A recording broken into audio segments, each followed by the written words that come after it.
ঢাকাস্থ মার্কিন দূতাবাস জানিয়েছে ভিজিটর ভিসা B1 B2 ধারীরা যুক্তরাষ্ট্রে গিয়ে পারিশ্রমিক সহ কাজ করতে পারবেন না, তবে তারা ব্যবসায়িক আলোচনা বা সম্মেলনে অংশগ্রহণের সুযোগ পেতে পারেন।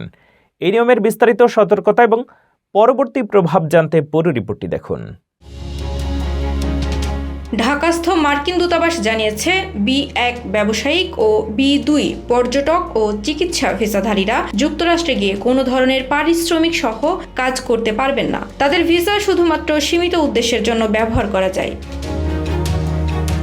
দূতাবাসের অফিসিয়াল ফেসবুক পেজে পোস্টে বলা হয়েছে, ভিজিটর হিসেবে যাওয়ার সময় কিছু ব্যবসায়িক কার্যক্রম করা যেতে পারে, যেমন চুক্তি নিয়ে আলোচনা বা দর কষাকষি করা, ব্যবসায়িক সভা ও সম্মেলনে অংশগ্রহণ। তবে যুক্তরাষ্ট্রে অবস্থানকালে কোনো নিয়োগকর্তার জন্য কাজ করা বা পারিশ্রমিক গ্রহণ করা সম্পূর্ণ নিষিদ্ধ।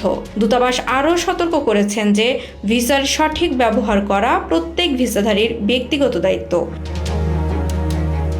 ভুলভাবে ভিসা ব্যবহার করলে ভবিষ্যতে ভিসা বাতিল হওয়ার ঝুঁকি থাকতে পারে এবং যুক্তরাষ্ট্রে প্রবেশেও সমস্যা হতে পারে। বিশেষজ্ঞরা মনে করছেন, ভিজিটর ভিসার মূল উদ্দেশ্য হল স্বল্পমেয়াদী ভ্রমণ, চিকিৎসা অথবা ব্যবসায়িক আলোচনার সুযোগ প্রদান। তাই যাত্রা পরিকল্পনার সময় ভিসার শর্তাবলী মনোযোগ দিয়ে পড়া এবং তা মেনে চলা অত্যন্ত গুরুত্বপূর্ণ।